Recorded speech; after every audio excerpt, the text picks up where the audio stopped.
Hola, bienvenidos nuevamente a un episodio de Sin Agujas Podcast.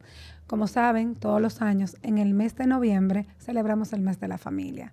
Y en esta ocasión vamos a darle un poquito de importancia y valor a lo que representa este núcleo en la sociedad y en los valores de cada uno de los individuos que conforman una familia. Y como hemos visto noticias sobre un exceso o un aumento excesivo, vamos a decirlo de esta manera, de lo que es la violencia intrafamiliar. Por eso hoy nos acompaña la psicóloga Gloria Estrella, que es también especialista en adolescentes, infantes, pero también trabajas con familias. Con adultos. Exactamente. Y vamos a hablar un poquito sobre este tema que nos preocupa. Así que, Gloria, bienvenida a acompañarnos acá. Gracias, Lenis, por abrir tu espacio, los micrófonos para que se hable de este tema tan relevante, porque definitivamente nos arropa. Es un verbo que podemos usar. Está arropando a la sociedad dominicana, los titulares, que digamos son los casos que se llegan a viralizar, porque seguro hay cientos más que no se llegan a publicar. Que no se hacen público, que realmente al final no conocemos, y eso es importante. O sea, vamos a comenzar por definirlo y describir qué es lo que llamamos violencia intrafamiliar per se. Claro que porque sí. Sabemos sí que hay distintos tipos de familia, o sea, la familia que tiene mamá, papá, familia que tiene un solo hijo. Ahora vemos mucho familias que son, como dicen por ahí, ensambladas, que son las familias de dos parejas que ya se han divorciado, exacto, previamente, y se unen y forman un núcleo nuevo. Entonces, ¿cómo describimos actualmente la violencia intrafamiliar? Bueno, la familia sigue siendo un núcleo que está formado por esos dos tutores que están a cargo de la formación de los niños y adolescentes, dependiendo, ¿verdad?, de la edad en que haya empezado. Entonces, violencia intrafamiliar, estamos hablando de lo que ocurre bajo techo en ese núcleo que tiene interacciones diarias, no es solamente los gritos, los pleitos. Hablamos, cuando pensamos en violencia, pensamos mucho en esa violencia verbal, que tal vez son los gritos, la amenaza, esa violencia física donde hubo un golpe, donde hubo un maltrato, un empujón, un estrujón, pero también está la violencia psicológica, dejo de hablarte por días, se arma un hielo en la familia. Estamos hablando ahí de violencia. Hay cosas, la violencia que hablamos hoy a veces que se da entre una violencia económica, digamos, donde yo como esposo te privo a ti de ciertas cosas porque yo soy el patrón aquí y el que maneja el dinero, esa violencia. O viceversa, cuando es la mujer la que lleva los ingresos fuertes. Y también podemos hablar de violencia cuando hay negligencia. Tienes tus niños, llevas un estilo de vida tan apretada la agenda que puede caer en negligencia el que tu niño no se ha atendido, tus jóvenes, todas sus necesidades principales. Es posible que le estén llevando al colegio, tenga tal vez sus comidas, pero hay una negligencia en el cuidado incluso de lo emocional, de lo que está pasando en sus días. Así que violencia hay en muchos aspectos. Sí. De hecho, eso es lo que vemos diariamente en la calle. Uno sale a conducir y tú notas que la gente está más agresiva, que uno mismo tiene que tomarse una pausa y decir, no, déjalo pasar. Porque aunque tú andes rápido, realmente tú notas que todo tu entorno está acelerado y está estresado. Y obviamente todo viene enlazado una cosa con otra. Se va enlazando. Y en ese orden, o sea, esa violencia se puede dar no solamente por los progenitores principales, sino que también hablamos de que pueden incursionar tíos, tías, primos, que pueden incluirse dentro de lo que es este concepto. Sí. ¿Y tú lograrías clasificarla o esa es la clasificación que tendríamos? Digamos que esto que hablamos pudiera darse, a veces están dentro los tíos o inciden mucho esos familiares que vienen a ser tutores porque los padres, como están fuera, ¿verdad?, cumpliendo los demás roles para la provisión, tienen una incidencia importante. ¿Qué violencia no habla ahorita? El abuso, que puede ser sexual también, tanto del esposo con la esposa, que es algo que se ha debatido un poco. O sea, esa imposición de cómo va a ser, de qué manera debe ser, aunque la mujer no esté dispuesta. Podemos hablar de ese tipo de abuso sexual, que se habla poco. Y el que a veces sucede con nuestros niños, que nos da pavor pensarlo, pero siempre es importante que destaquemos que la estadística muestra que viene de mano de alguien que es cercano. El abuso infantil me refiero. Y ya eso no se, antes se pensaba hay que cuidar más a las niñas, pero no es así. Tanto hembra como varones. Hay que tener el mismo cuidado con ambos sexos por igual, porque lo vemos a diario, vemos qué ocurre con los varones, que creemos que pueden ser los más fuertes y no es así. O sea, igual nos necesitan también. Y a ver, ¿qué señales? Yo quiero que nos ubiquemos un poquito más dentro de la familia, en los adolescentes o en esos niños que están subiendo, porque esos van a ser los adultos del mañana. Claro. Y es una forma como de educarnos de cómo poder prevenir lo que pueda pasar. ¿Qué señales podemos diferenciar en nuestros hijos, hijas, primos, sobrinas, que nos llamen la atención, que pueda ser un indicio de que hay algún tipo de violencia, no solo sexual, sino de otro tipo? Claro. Creo que aquí uno tiene que ver mucho si hay un cambio repentino de humor en el estilo de ese joven abordar como su día a día, si hay un aislamiento de parte de nuestros niños. A veces en las escuelas los maestros pueden darse cuenta de que es un niño que tiene dificultad para interactuar con otros si no hay una condición en su desarrollo. Esto no debería ser difícil. Se ve que es un niño a veces un poco apático. Pudiera, si esto no ha sido así siempre, pudieran ser señales de alarma de que los chicos pueden estar sufriendo algún tipo de abuso verbal, físico o de intimidación, ¿verdad? Como íbamos diciendo ahorita. Así que eso pueden ser señales de alerta. Ese aislamiento, ese cambio en el estado de ánimo de nuestros jóvenes. Ok, y tú mencionaste si el chico no tiene una condición. Sí. ¿Qué con ellos, verdad? Exacto, ¿qué con ellos? Porque, por ejemplo, ahora se habla mucho de los trastornos de hiperactividad, se habla del autismo en todas las expresiones que podamos tener y en las distintas afectaciones. Son niños que tal vez puedan ser un poco más complejo identificarlo. Claro. Me imagino, según el grado que puedan tener. Por ejemplo, los niños que tienen trastorno de hiperactividad, o sea, ¿cómo podemos diferenciar en ello? Y si eso puede o no influir en que sean más vulnerables a sufrir violencia intrafamiliar. Ok.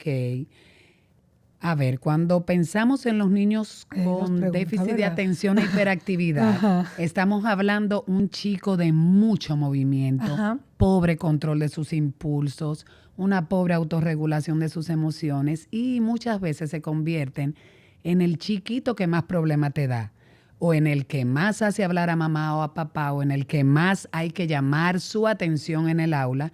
Entonces, de algún modo, este chiquito se acostumbra. Si no hay una cultura de respeto, de autocontrol por parte de los adultos, estos chiquititos pudieran acostumbrarse a que le estén llamando la atención y se haga en este estilo que es un poco agresivo. Los latinos somos de hablar fuerte. ¿Y qué se le dijo? Y mire, venga ahora. ¿Y qué pasó? Y ya pasaron. Tenemos todos en algún momento caemos en eso. Pero ellos entonces en ese caso pueden entender que ese patrón de conducta es la conducta normal. Ver normal y no darse cuenta de que están siendo tal vez abusados porque se le está llamando, digamos, la atención todo el tiempo. Ahora bien, estos chicos sí pueden comunicar. Si no hay un problema, ¿verdad?, a nivel de su cognición, de su aprendizaje, ellos van a referir. No me gustó, me dejaron más tiempo de castigo, sí me pegaron. El mismo hecho de que ellos tienen pobre autorregulación, ellos no saben esconder secretos. Puede ser que lo explique más rápido. El niño con TDAH, puede ser. Pero aún así, vuelvo y recalco, por eso es importante que las madres con niños con TDAH se acostumbren a suavizar lo más que puedan esa llamada de atención, estructurar lo más posible sus agendas, sus tardes, para que no se conviertan, nuestros niños puedan realmente detectar cuando alguien está abusando de ellos, verbalmente me refiero en este caso. Exacto, en este caso es verbal básicamente.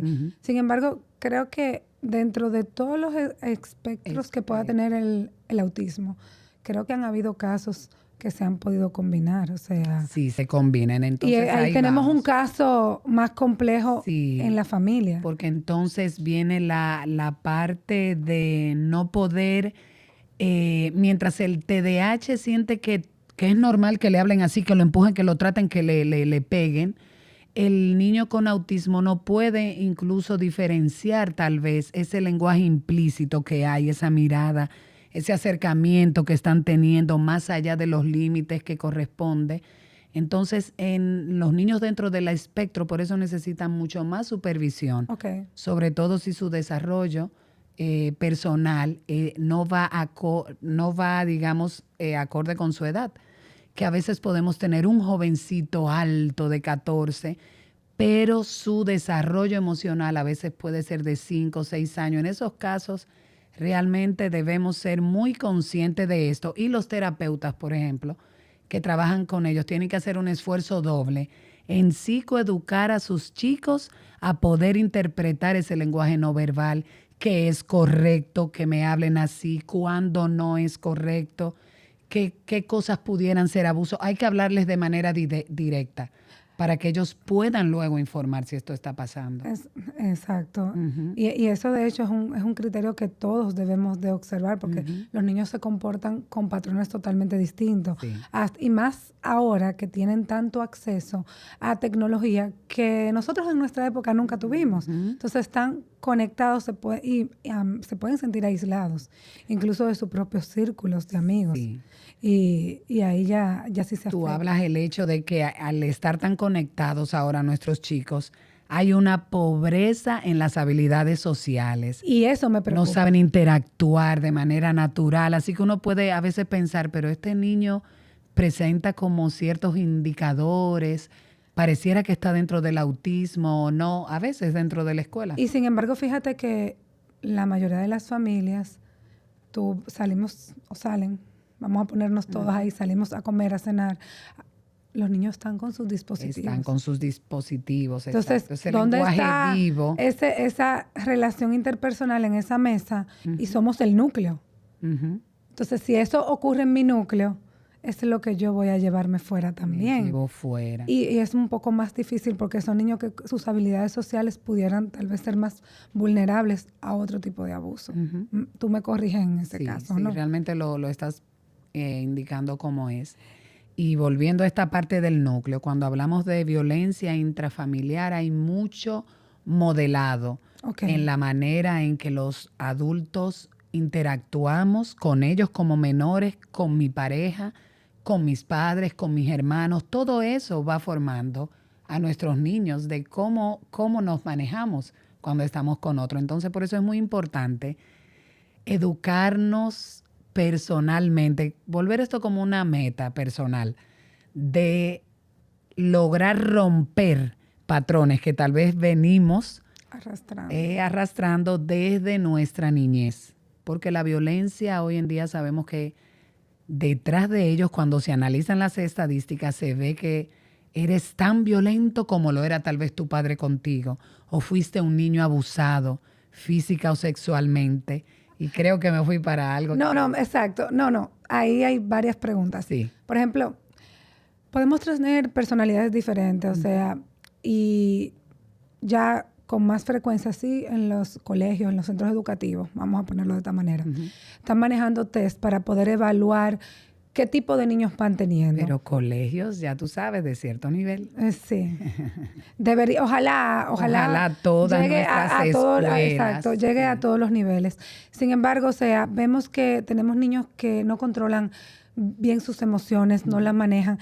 ¿Qué edad? Porque ya vamos a basarnos en ese adolescente que viene subiendo, en ese niño que viene formándose. ¿Qué edad es la que debemos de vigilar para que nuestros niños, si nosotros como padres no lo hemos notado, aprendamos a manejar eso? Porque también hemos visto llegar el bullying, que siempre ha existido, pero ahora tiene un nombre mucho más bonito. Y los niños no te manejan tolerancia, tienen tolerancia cero. Pero a veces son conductas que la vienen adquiriendo por patrones de comportamiento en su casa. Ellos pueden o no heredar esa falta de control de la ira, o simplemente van forjando su personalidad por lo que ven en casita. Bueno, sí, el gran debate, ¿se viene así o no se viene así? Miren, el enojo es una emoción humana, está dentro de nuestro disco duro. Ahora bien, los temperamentos, si nacemos con un temperamento determinado, digamos que lo que vas viviendo, experimentando y aprendiendo va entonces indicando hacia dónde tú vas como a lanzar ese disparo digamos, de las cosas que tal vez son debilidades dentro de tu temperamento. Las madres que nos escuchan y tienen varios niños podrán recordar a sus niños en cuna cómo hay uno que duerme como plácidamente y se despierta y juega ahí en la cuna y otro desde que abre los ojos, ¡ah! Es como mamá, ¿dónde está? En la forma que grita. Que ahí uno puede ver los temperamentos. No me tocó ninguno de los que jugó. No te tocó tranquilito, los dos fueron. Uno por hambre y otro porque no quería tener. Pero te lloraban en el mismo nivel de intensidad. No. Ahora que lo ves grande, tú puedes ver la diferencia. Entonces, ¿qué decimos con esto? Definitivamente, hay unos chicos que van a tener más inclinación a afrontar las situaciones, los conflictos, el no, como desde el enojo. Okay. Pero hay otros chicos que lo van a abordar más casi de manera instintiva, como de querer agradar al otro, no desde el enojo. Entonces, en este sentido, yo creo que los papis debemos ir desde pequeñito, uno va visualizando esto. Entonces, no hay una edad para empezar a educar a nuestros niños. La edad es desde que empezó a hablarte, a estar contigo ahí. Cada expresión que tiene tu niño es una oportunidad donde tú puedes construir ese carácter. Me refiero a lo siguiente, esos primeros mesecitos de vida que ya está gateando y se encuentra con algo que ya tú se lo quieres, ¿verdad? Le dices, no, eso no se puede. El niño vuelve otra vez y lo toca y te mira. Y tú tienes que tomarte un tiempo en entrenar a tu bebo y decirle, no, ahora no se toca. Se lo quitas de la mano y lo pone, pero el niño vuelve otra vez y lo toma. No se puede tocar. O sea, esa interacción que parece como eterna, es importante tenerlo desde pequeñito. El niño puede tirar y ahí tú otra vez le vas a decir, no se tira. Y ahí hay dos emociones, porque tienes la frustración y tienes el enojo. O sea, no me estás dando lo que yo quiero y me estoy frustrando, o sea, y una te puede o no llevar a la otra. Entonces, ya cuando tienen un poquito más de vocabulario, porque yo estaba hablando así como 6 meses, 8, que ya están gateando, ya a medida que va ampliándose su capacidad de comunicarse, tú vas a empezar a ponerle nombre a lo que él está haciendo. Y uno usa incluso las caritas. Y aquí viene como ese proceso de psicoeducar emocionalmente que a una generación nuestra, ¿verdad?, no les tocó, a menos que tuvieran unas mami, ¿verdad?, muy, como muy avanzada, dice uno, que trataron de romper los patrones con que las educaron a ella. Porque tengo pacientes a veces que me dicen, no, y mi abuelita era con un amor que me educaba y me decía, mira, esto me hace muy triste cuando tú lo haces. Y ya en ese momento esa abuelita estaba enseñando al nietito sobre las emociones. Entonces, y realmente yo creo que estamos volviendo a eso mismo, a educar en el amor. En el amor, que es el llamado. Sin sobrepasar. Porque yo lo que te voy a decir, lo que yo he podido percibir. Yo percibo que a veces muchos padres no queremos darnos cuenta de que hay algo que no está funcionando correctamente. Y aunque comenzamos hablando de violencia intrafamiliar, ese adulto violento creció. Por eso estamos en esta parte ahora. Es como padres identificar esos puntos de alerta que nos pueden llamar a formar un buen adulto para el mañana. Ya va a llegar un momento en que obviamente cada quien va a ser lo suficientemente maduro para coger su camino indistintamente de la educación y la formación que le demos. Sin embargo, sí veo que es que no se dan cuenta o nos hacemos a veces lo que no lo vemos y dejamos que siga pasando porque es culpa del otro que fue que intentó y no es que hay un punto de agresión en mi hijo. O sea, ¿qué tanto vemos eso a nivel familiar? Eso tiene o no que ver con la formación, con la educación, con el nivel, sea de educación del padre o de la madre o su nivel socioeconómico.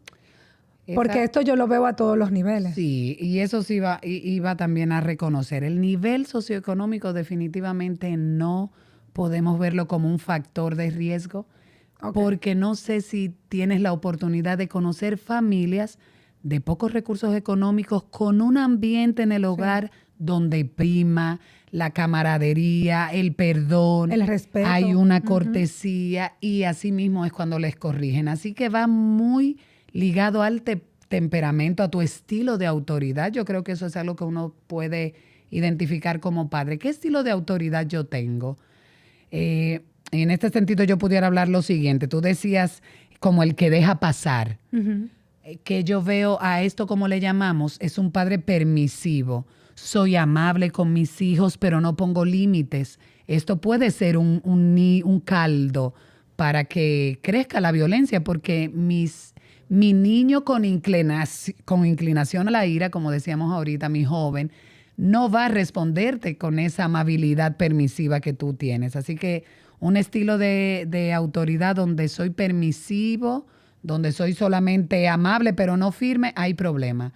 Otro estilo de autoridad, que es al que tal vez nos estamos refiriendo hoy, es al que es poco amable y muy firme. ¿Qué viene pasando con este padre? Soy totalmente, o sea, la última voz. Esto es como el estilo dictatorial, digamos. Entonces es un estilo de autoridad que trae frustración en los niños de manera natural, porque soy riguroso con las cosas, puedo ser un poco compulsivo con lo que digo, las expectativas que tengo acerca de la obediencia son otras y me puede convertir en una persona violenta. Pero también pudiera degenerarse en un tipo de violencia intrafamiliar psicológica en este aspecto. Exactamente, eso iba a devenir, que ese estilo de autoridad no solamente va a ser el que hace la corrección física fuera de lugar, fuera de tiempo, sino que verbalmente es un constante llamado a corregir lo que en sus expectativas entiende que no va bien de una forma violenta. Entonces, ¿cuál es el estilo de autoridad que debemos ponernos como meta? Decía ahorita, es este que trata de ser amable, recordar cómo tú le hablarías a tu jefe, cómo le hablas a esa persona que tú amas. A veces cuando empezamos una relación de noviazgo, no se nos ocurre nunca hablar alto, hablar con palabras descompuestas, porque es el ser que aprecio. Y hasta hablamos así quedito, porque sentimos cercanía.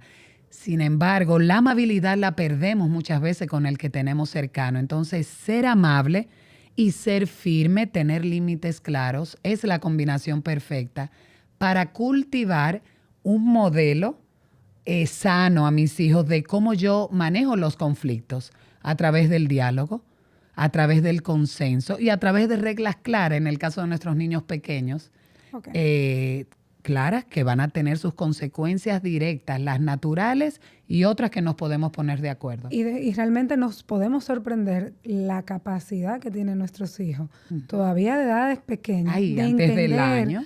O sea, muchas situaciones que ven a diario. Y a veces los que te pueden o no tener más confianza, porque también eso es otra cosa, que tanta confianza tiene tu hijo o tu hija para acercarse a ti y decirte, no me siento bien con esto, o no me gusta la manera en la que me hablas. Claro. Y desde ahí ya va formando esa personalidad de ese adulto a futuro. Claro, de ese adulto asertivo que puede decir lo que piensa, lo que le gusta, lo que no quiere aceptar en ese momento, siempre y cuando no sea algo que rompa una regla, que papá y mamá se deben dedicar siempre a explicarle a sus hijos, este no es porque te amo. Recuerda que esto nos está protegiendo de esto cuando son grandecitos. Porque vuelvo y repito, me gusta que los papis tengan claro que esos primeros añitos hay que entrenar a nuestros niños. Todas las grandes explicaciones que hay detrás de una regla las hacemos como cuando ya nuestros chicos están más en la escuela. No, porque ahí viene yo te llamo la atención, te regaño, te peleo verbalmente o psicológicamente y luego te doy un beso y un abrazo. Entonces ahí estamos forjando una personalidad que mañana entiende que si me abusa mi pareja y después me dice que me quiere, es algo totalmente normal. Entonces, ahí viene el tono en que hiciste la corrección. la disciplina, ¿de qué manera vino? Nunca debe ser de forma violenta, sino rompiste ese ciclo que tú querías crear de protección. De aquí yo necesito frenar esa conducta que tú estás mostrando a tiempo, antes de que te haga daño a ti mismo. Digamos que es como lo que hay detrás de esas reglas que un padre, una madre tiene en un hogar. Eso es un tema. Sí. De hecho, yo creo que los papás tenemos la vara muy alta actualmente, muy alta. Pero es saber lidiar con el medio en el que nuestros hijos están y saberlo sobrellevar y observarlo. Yo creo que en la observación, lo está todo. O sea, no es sentarnos ni espiarlo, nada de eso. Es observar sus patrones de conducta. Porque nuestros hijos hablan mucho sin decir una sola palabra. Así es. Y tenemos alrededor también niños que lo hacen de la misma manera y dan una voz de alerta que no necesariamente es con palabras. Pero ahí me viene otra interrogante. ¿Por qué muchos de esas víctimas, por ejemplo, de violencia intrafamiliar, no denuncian? Se quedan callados. No denuncian. Estamos hablando aquí primero del adulto. Ya vamos a decir, sí, este niño creció. Porque no sé qué tanto encontramos adolescentes que denuncien, que den esa voz de alerta. ¿Lo ves frecuentemente o lo has visto? Para ir por etapas. Para ir por etapas. Generalmente el adolescente le cuesta contarlo a un adulto, pero suele contarlo a un compañero, lo que está viviendo. Y a veces si este compañerito tiene una formación, ¿verdad?, de empatía, busca la ayuda por ese adolescente que habló.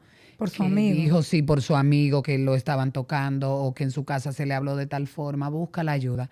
Pero por lo general uno no habla por temor, hay vergüenza a no ser creído también, porque esa figura representa, o sea, es tu autoridad, va a parecer, ¿verdad? En el caso de los jóvenes, hay mucho miedo de ser catalogado.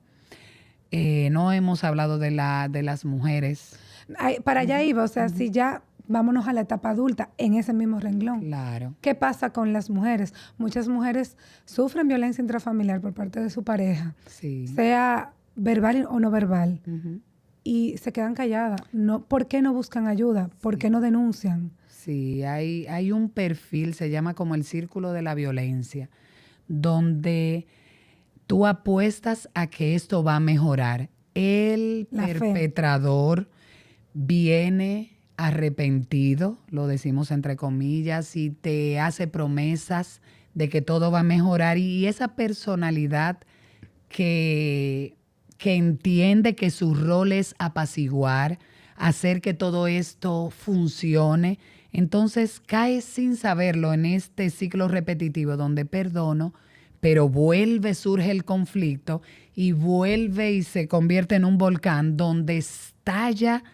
el marido o el padre, ¿verdad? Y yo soy el afectado nuevamente, pero lo callo. Entonces, se repite lo del miedo, hay baja autoestima, podemos decir, no sientes que es tu papel ser el que lo dice, el que lo informa, crees que es lo que te toca, o sea, se conjugan muchas cosas. Aquí sí entra muy en juego el hecho de cómo lo viviste en casa. A veces esto lo he visto, parejas jóvenes, que a veces la esposa está viviendo como algo que nunca vio en el noviazgo. Tal vez vio los indicios y no pensó que eso no era relevante. Pero ya cuando lo está viviendo en carne propia dentro de su hogar y acude, por ejemplo, a contarle a la suegra le cuenta, no, pero mija, pero mira lo que yo hacía.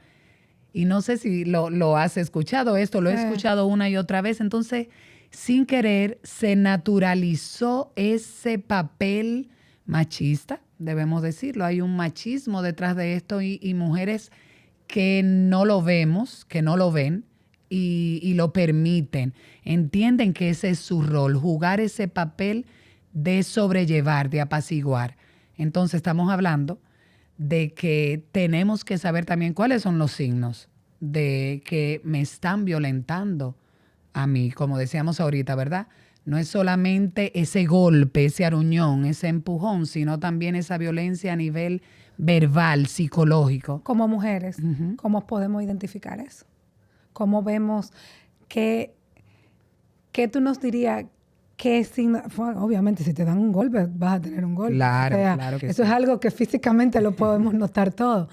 Pero lo que pasa es que hay veces que las mujeres pueden o podemos permitir palabras hasta que llega un día. Claro. Entonces, ¿qué podemos nosotros identificar que nos llame la atención dentro de esa relación de pareja que no nos lleve a esa violencia de pareja, o sea, de hombre-mujer o viceversa? Porque se puede dar el caso. Porque puede ser viceversa. Los indicadores siguen siendo lo que hablábamos ahorita.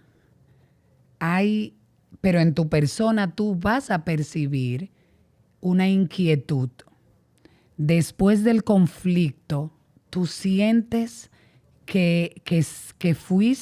tú sientes un dolor interno, un desasosiego que te indica que esto no terminó bien. Este no es el tono en que yo quiero que sea. Lo he escuchado muchas veces, pero aquí no se me permitió hablar. Yo no pude decir mi opinión, el límite que marqué no se respetó. Es como si no hubiese un cierre. Es como si no hubiese un cierre. Entonces, debemos aprender a escuchar hasta nuestro cuerpo. Quedan temblorosas las manos.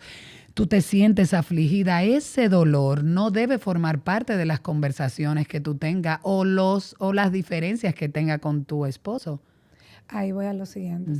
Partiendo de todo eso, entonces que terminamos viendo todos esos titulares donde un esposo, una pareja, un exnovio termina con la vida de X o tal mujer. ¿Qué es lo más preocupante? Yo no solamente te llevo a ti. Si es una familia, también me llevo un hijo. Es una norma social que no se ha terminado, digamos, de sanar en nosotros. O sea, el hombre tiene el control. O sea, pero tiene el control de la posesión. Exacto, de yo terminar la vida tuya. Es una distorsión. ¿Y la de mis hijos también? Es una distorsión. Y es una distorsión de la realidad. Que por eso digo que estos espacios son buenos, porque tenemos que hablar y conversar. Y esa distorsión de la realidad debe de venir de atrás, de algo que yo viví en mi familia. Pudo haber sido un patrón repetitivo en mi núcleo familiar. Puede ser, claro. O simplemente pudo haber sido una agresión sexual o violenta.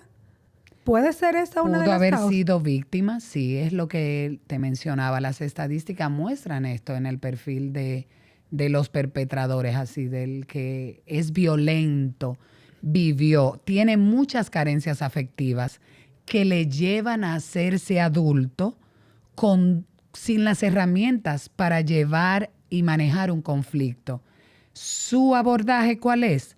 El pleito, el golpe, el empujón, el silencio, la retirada de mi persona, de mi dinero. Entonces, esto uno tiene que aprender a subsanarlo, porque es nuestro corazón. Todos podemos caer allí si no nos hacemos conscientes. Pero en este plano debemos de trabajar los dos casos. O sea, si ya esa persona viene con ese conflicto interno, a veces es difícil entender, yo tengo problemas, reconocerlo.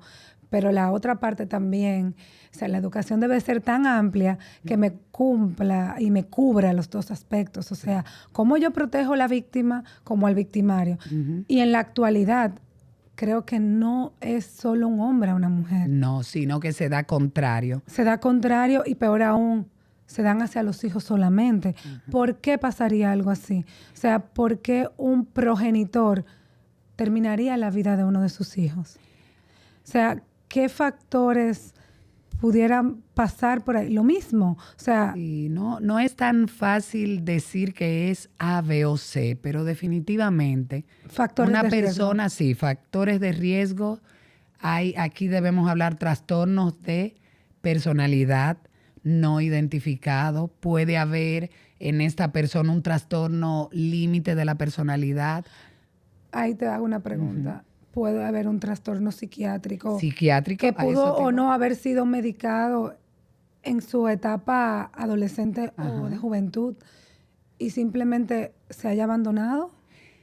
Se haya abandonado o nunca detectado, porque iba a decir algunos nombres. El trastorno límite de la personalidad el narcisista, son personas que lucen bien, hablan bien, se comunican. Todo el mundo lo pero quiere. sí, pueden darse a querer, Ay. pero cuando viene el conflicto se desata la bomba. Está también la bipolaridad, que a veces nuestros jóvenes dicen, ay, este chico es bipolar, qué sé yo, que yo digo, no, relaje con eso. Y no que eso saben es algo el complejo. significado, exacto. Sí, cómo están un día tranquilo y otro día es explosivo y luego baja, pareciera que está deprimido. Entonces, digamos que esto es un factor de riesgo, trastornos de así a nivel psiquiátrico que no han sido detectados, no se ha trabajado adecuadamente y llegas a convertirte en madre con todos los retos que implica.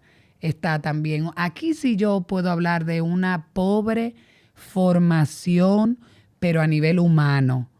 Esta niña que vino con carencias afectivas, no había quien le enseñara cómo se expresa el amor y el cuidado.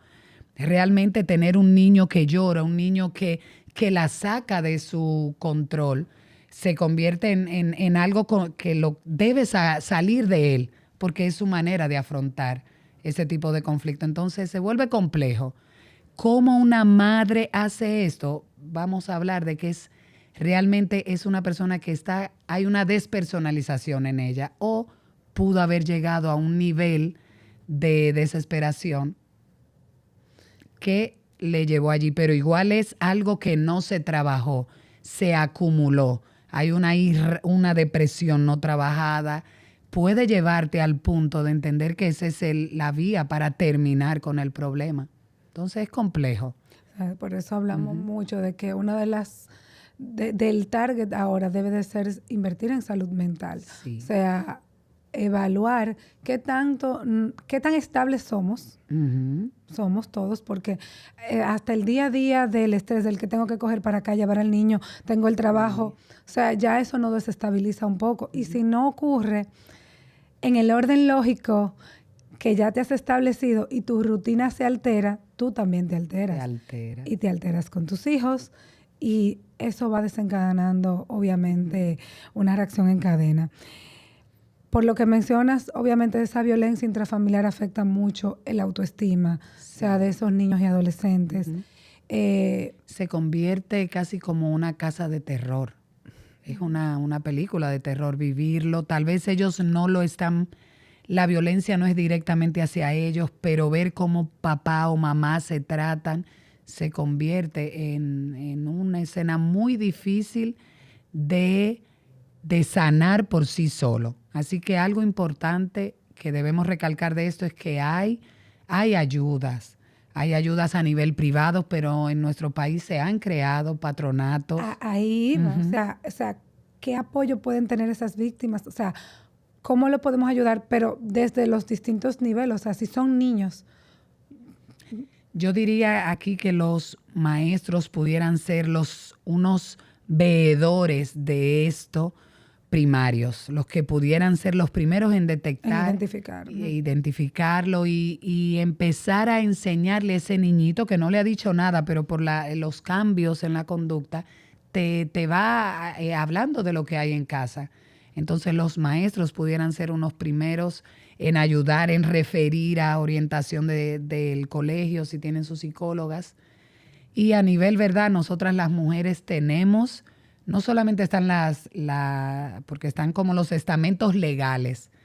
Cuando se ha llegado a una violencia, tenemos todo el derecho de ir a hacer las denuncias, que esto cuesta mucho, pero no cuesta mucho en lo personal a la mujer dar ese paso, porque implica abrir ante otro el descalabro que tal vez hay en mi hogar. Pero, ¿qué pasa? Las autoridades están puestas para establecer el orden.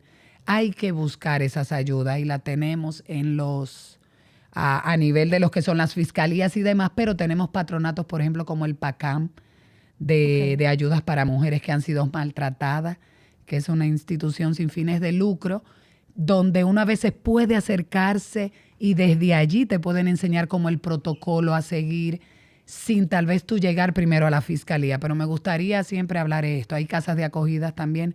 Hay que buscar esa ayuda. ¿Hay casas de acogida? para mujeres que han sido violentadas. ¿Y esas casas de acogida cómo pueden llegar? ¿Cómo pueden tener acceso? O sea, aparecen... Igual tienes que ir a uno de estos estamentos que estamos hablando, porque ellos te identificarían dónde. Es algo, digamos, nuevo en nuestro país. Hay líneas de ayuda directa, pero por lo menos para que tú puedas desahogarte, para hablar, para ser escuchado y para recibir como unos primeros auxilios psicológicos. Y la orientación del camino que deberías de seguir. La ruta a seguir. Ok, eso es importante saberlo. ¿Hay estadísticas actuales, o sea, o recientes, de cómo está la violencia intrafamiliar en nuestro país? Ay, eso. A mí no me gusta leer ni noticias ya. No, uno lo puede llevar por lo que hay, pero igual siempre se dice lo siguiente, como no se denuncia todo, o sea, el 100% de los casos, apenas ellos entienden que llega a un 15% de las personas tal vez se van a atrever a hablar como mucho, a denunciar, a seguir esa ruta del levantamiento de toda la información que requiere darle ese seguimiento a un caso de abuso, de violencia. Así es. Bueno, para concluir un poquito, hazme un acápite de cuáles son esas acciones que debemos de implementar como familia, como núcleo, para prevenir, para evitar que en el mañana, en la medida de nuestras posibilidades, tengamos un ambiente más agresivo en uno de nuestros hijos o hijas. O sea, ¿cuáles son tus recomendaciones? Recordarle un poquito de todo lo que hemos hablado. Una síntesis. Vamos a ver. Entiendo que lo primero es convertirnos en modelos de la paz, digamos. O sea, cómo resuelvo los conflictos desde la empatía, desde la conversación, desde la asertividad. Así que como adultos, procurar esto, hay que formarse en este sentido y gracias a Dios tenemos podcasts, libros en línea, o sea, hay que leer, hay que escuchar. Cual sea tu estilo de aprendizaje, aprovéchalo. Okay. Formarnos nosotros, ponernos esto como una meta personal, aprender a ser escuchas activos de nuestros hijos, lo que ellos nos dicen claramente, lo que a veces se queda entre líneas, habíamos hablado de esta parte, sí. Y aprender a enseñar, o sea, vivir en el hogar desde la perspectiva de que se está creciendo, entre todos, tener como esta meta de crecer en su inteligencia emocional, aprender a validar las emociones, aprender a reconocer lo que estoy sintiendo con su nombre, entender cuál es la intensidad apropiada para este contexto, es la que corresponde o no. Digamos que pudieran ser algunas de las medidas que pudiéramos decir a grosso modo. Recordar si tenemos chicos con necesidades educativas especiales, tener una supervisión especial con ellos y ser intencionales en enseñarle paso a paso sobre qué es la violencia, cuándo estamos siendo violentados, qué debo hacer. Lo debo hacer con todos mis hijos. A veces los colegios ya tienen programas de esto y yo me alegré muchísimo cuando estábamos en pandemia. Vi que estaba en los videos que tenía el Ministerio de Educación. Pero nosotros como padres debemos mantenernos vigilantes de que nuestros hijos sepan cuál es el lenguaje violento, qué indicadores ellos no deben permitir que les esté pasando a ellos y que siempre sientan que tienen la línea abierta para hablar con sus padres. Yo creo que eso es lo más importante. Siempre he dicho que la comunicación es lo primordial. Sí. Todo parte de ahí. Un buen trabajo, un buen desarrollo familiar. O sea, la capacidad de poder comunicarnos y sobre todo de sentirnos seguros. Claro. De verdad, te agradezco que compartieras conmigo y con todos toda esta información, porque realmente quienes estamos criando queremos adultos buenos, adultos con mucha salud mental para el mañana. Claro. Y esto nos sirve a nosotros también para seguir creciendo en nuestro desarrollo personal. Así que muchas gracias, de verdad. Gracias, Lenis, por la invitación. Así que seguimos. Esto es un proceso vivo. Amén. Aprendizaje. Así es que sintonícennos y escuchen el podcast, que de verdad hay mucha información valiosa.